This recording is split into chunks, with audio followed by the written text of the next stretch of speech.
Okay, this problem is very similar to the one we just did in question 4, homework part 4. Here we're going to compare what I call a historic mode to normal mode. And it starts out just like we did before. We have to build a demand curve and we have to build a supply curve.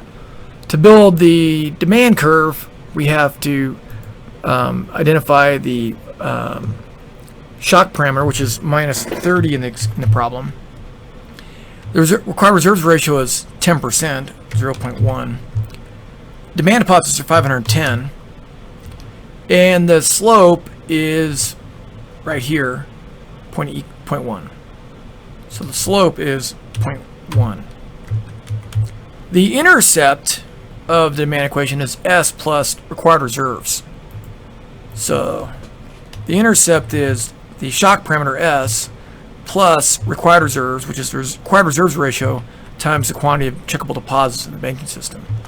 So the intercept here is 21.000. And the slope, again, was 0.1. Okay, we'll just hit enter. And we get the answers there. So we have the demand curve built. Now we just need to build the supply curve. Now the supply curve, prior to 2003, this is a little different than what we did yesterday, or the previous problem, question 4. The discount rate was generally, before 2003, set 50 basis points below the target. And you can click on that link there to read about that. If the Fed set its target for the federal funds rate equal to 14.93, then the discount rate would have been 14.43%. Okay, so the horizontal section is at 14.43, and the vertical part of the supply curve is at the quantity of reserve 60.69. Hit enter to make sure we got that right, and we do. Okay, so this is historic mode. Notice in historic mode, the demand for reserves is crossing the horizontal section of the supply curve. So the equilibrium here, this produces discount loans. So we don't expect discount loans to be zero here in this mode, because the equilibrium is on the vertical section. So the difference between the vertical height, this vertical height, and the quantity of reserves are borrowed reserves. So this would be borrowed reserves right here, right? Borrowed reserves. And this is the supply, this is the demand, this is the quantity of reserves, and this is the price of reserves, the federal funds rate. Okay? So in this situation, the discount rate would want to be equal to, banks want to borrow from the Fed, because if the target is 14.93 and the Fed is only charging 14.43, banks needing reserves would borrow from the Fed instead of other banks, right? So the equilibrium ends up being right here. Okay, and then we'll clear that. Okay, at the federal funds rate target, which is what the Fed wants, at the target up here, the quantity of reserves is equal to the supply of reserves in the system. So let's go back here and check. So the quantity of reserves supplied equals that, and the quantity demanded of reserves equals that. So let's go ahead and enter. So that would be at this point right here, right? That'd be at this point right here on the demand curve, right? But think about this. If you're a bank, who do you want to borrow from? Other banks or from the Fed? You borrow from other banks, you borrow at a higher interest rate. You borrow from the Fed, you borrow at a lower interest rate. So you want to borrow from you want to borrow from, not from other banks, but you want to borrow from the Fed. Okay, so although this is the desired equilibrium that the Fed wants, what's going to end up happening here is the equilibrium will end up being right here where demand crosses supply. Okay, at the lower interest rate, the discount rate again is set below the target, right? So you're going to want a bank's going to want to borrow from the Fed instead of other banks. So go ahead and close that. So at this equilibrium, the quantity of reserve supplied, well, that's equal to 60.69. right? It's equal to 60.69 because that's how many reserves are in the system. Whoop. Sorry.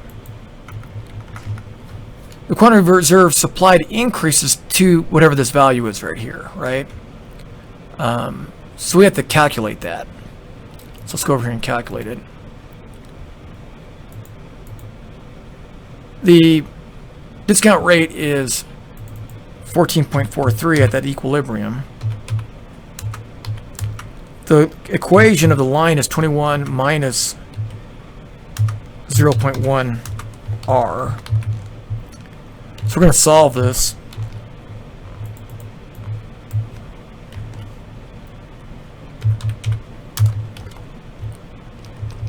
For R.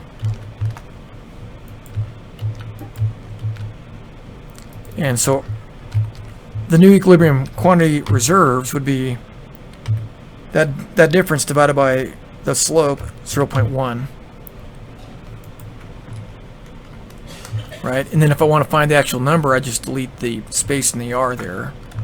And I get 65.70. Okay? So the quantity of reserve supplied will increase to the quantity demanded at that point.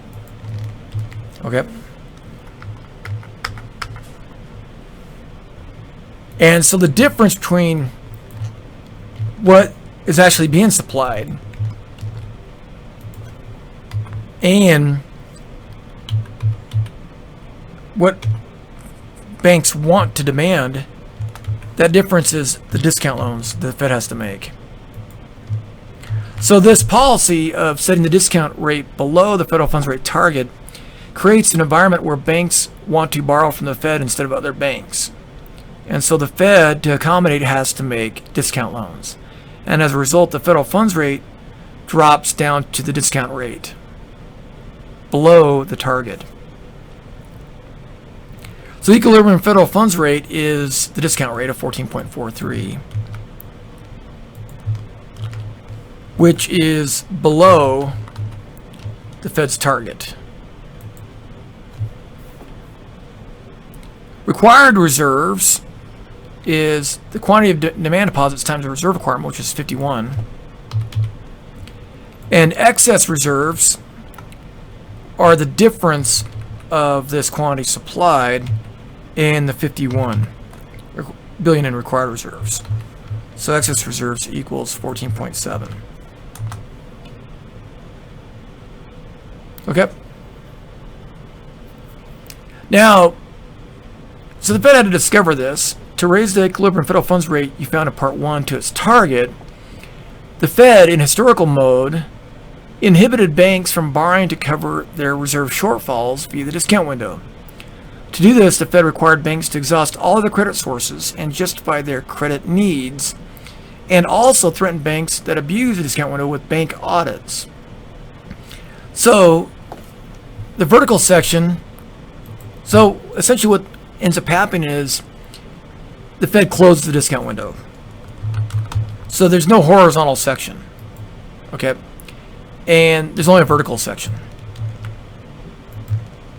So essentially the Fed closed the discount window. This is the model with the discount window closed.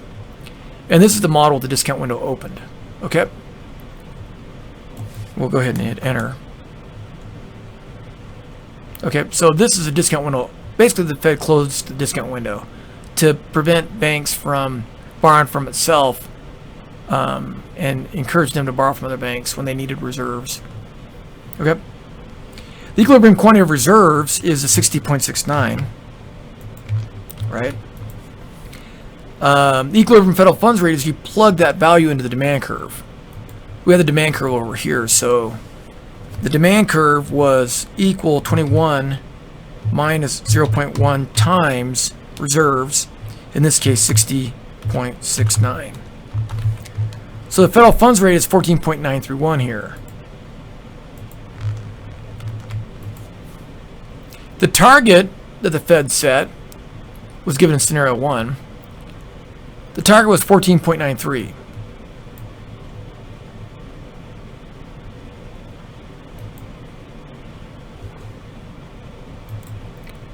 Changing the equilibrium to 14.93 to 2 decimals means the federal funds rate equals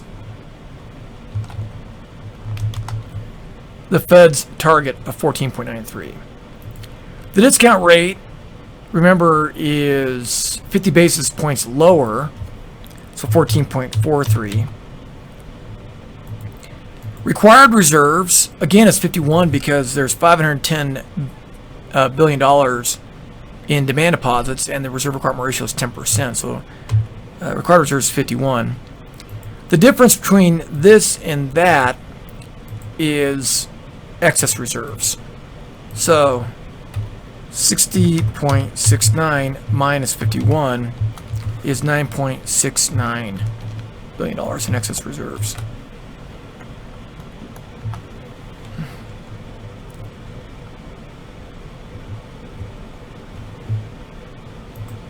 Okay, equals wasn't in the list at the bottom of the tutorial, but equal to is. So let's go ahead and try that instead. Okay, there we go. We got everything right there. Okay. Now in January 2003, the Fed implemented a penalty discount rate policy. Under the new policy, the Fed sets the discount rate 100 basis points above its target. So this is the situation where under normal conditions, the discount rate is a non-binding price ceiling. It's no longer a discount rate. So it's not really a penalty discount rate policy. It's actually more like a price ceiling on reserves. Okay? So under the new policy, the Fed sets the discount rate 100 basis points above its target. If the Fed set its target for the federal funds rate at 14.93, the discount rate would be at 15.93, a non-binding price ceiling. So that means the horizontal section of the supply curve is now 14.93. The vertical section is 60.69. That hasn't changed throughout the problem. Okay, so let's go ahead and see what happens when we hit enter. Oh! That should have been 15.93. The horizontal section of the reserve supply curve is the discount rate, 15.93. Okay, so let's just hit enter again.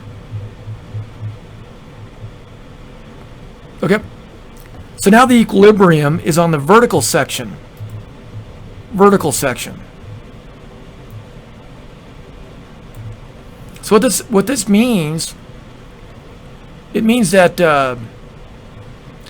banks who need reserves will go to other banks because the rate they get from other banks is going to be lower than the rate they get from the Fed.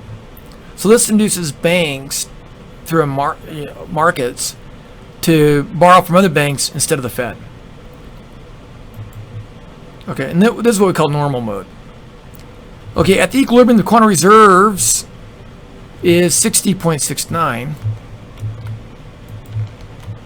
Okay. Because 60.69 of the demand curve have not changed, it's just we looked at the discount rate, we lifted the price, the unbound price ceiling on reserves. The equilibrium is the same as this here. So the equilibrium federal funds rate is 14.93. If you want to verify that, just plug the 60.69 into the demand curve, which we've already done. Replace this with 60.69, and then the federal funds rate will be 14.93. And that is equal to the the Fed's target. The discount rate is 15.93. Required reserves is 51 because checkable deposits is 510 billion and the reserve requirement ratio is 10%. And then the excess reserves is the difference between this and that, which is 9.69.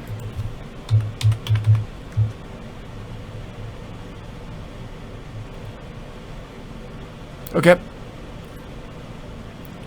So let's go ahead and label this. This is the normal. This is normal mode. What I call normal mode.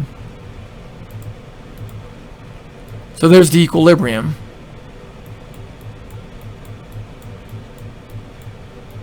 Okay, and the target is 14.93. 0.93. This is the supply of reserves. This is the demand for reserves. This is the price of reserves, the federal funds rate. And the quantity of reserves is R. Okay, so that's how you could label this diagram. Okay? And this is what we call normal. What I call normal mode.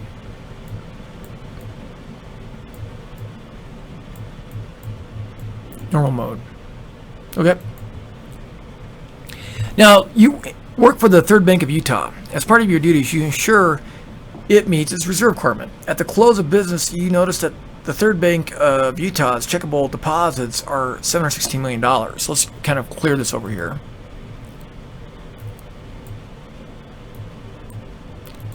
So checkable deposits, $716 million. Okay. So this is the demand deposits. The Fed balance, your Fed balance is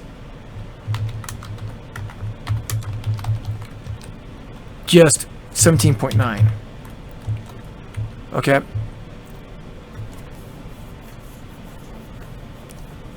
If the reserve requirement ratio is still 10%,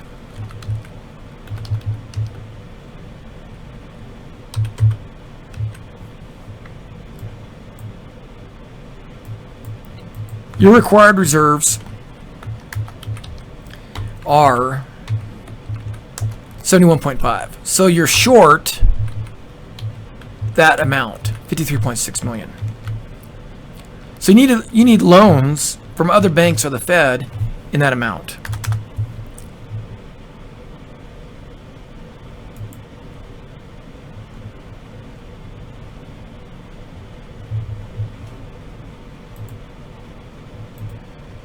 Whoops, I made a mistake here. This should be 716.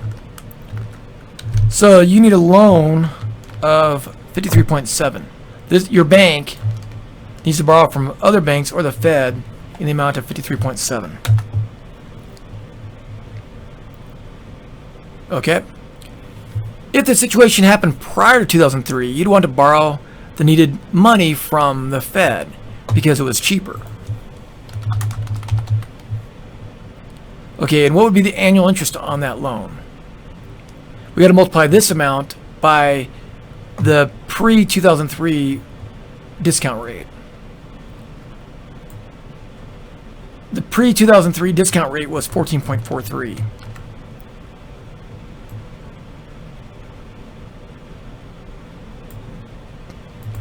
So this is pre-2003.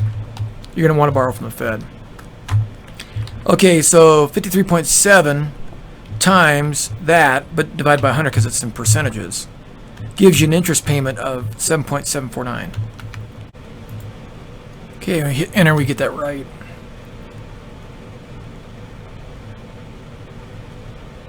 Okay, if the loan will be paid off at the end of the month, we got to convert this into a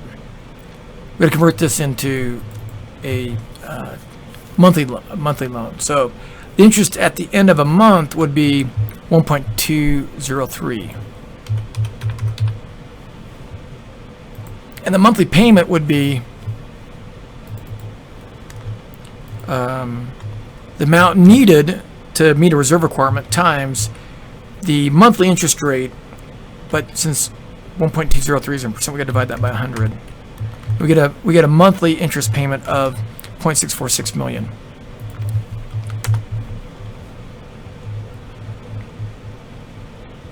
Okay. Now, if the Fed cracked down on banks that abuse the discount window, you'll borrow the needed money from other banks, right? Other banks.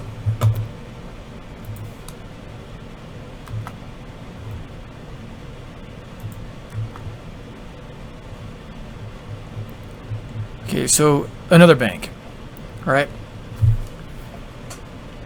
The annual interest payment on this loan would be what? Well, what were you paying other banks? Pre-2003, when the Fed stopped or closed the discount window with those new policies. So here the interest rate would be what? the federal funds rate would be 14.93. So I'm going to change this to that, and I'm going to say with DW, the window closed. Okay, with the DW closed. All right. So the interest rate you'd pay other banks would be 14.93.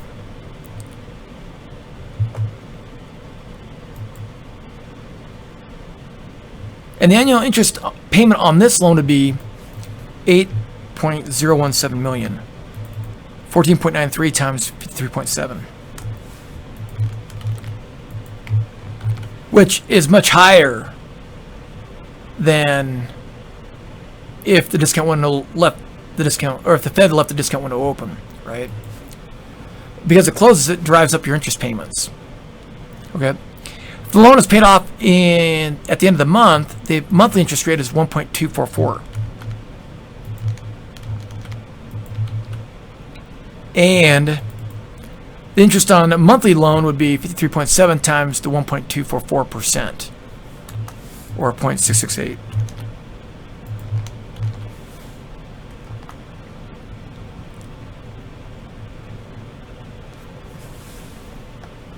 Okay. So that's if this is 0.646 million, that's 646,000, and this is 668,000. So on a monthly basis, that's a pretty high expense, right? You can see why banks would want to borrow from the Fed instead of other banks. Okay, now if this situation happened after July 2003, you want to borrow the money from whom? Well, if you borrow from other banks, or if you borrow from other banks, you're paying this interest rate down here. If you want to borrow from the Fed, you pay a higher interest rate. So you're going to want to borrow from other banks. So by setting the discount rate above the federal funds rate target, the Fed switched the incentive from borrowing from the Fed to borrowing from another bank.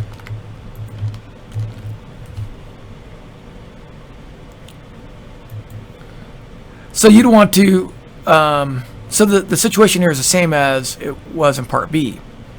You're going to borrow from other banks. If you borrow from other banks,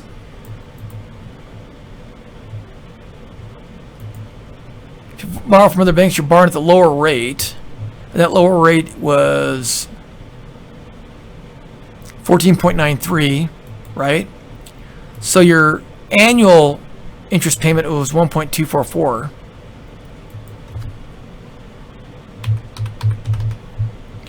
Monthly, well, you got to divide the interest rate, the annual interest rate, by 12. So monthly, your payment, the monthly interest rate would be 1.244 in this case. I think I got the wrong one here. So annually, it's 4.93% of 53.7, which is 8.017. The monthly interest rate is 1.244, and the payment is 1.244. The monthly payment is 1.244% of 53.7, or 0.668. You hit enter and you get the right answers.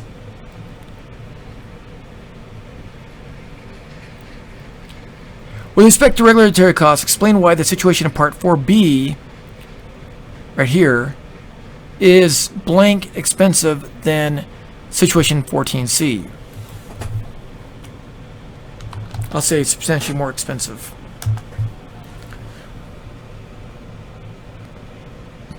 And the reason why that is because if you think about what the Fed is doing from closing the pre-2003 discount window here by doing what? Inhibiting banks from borrowing to cover their shortfalls to the discount window. They did what?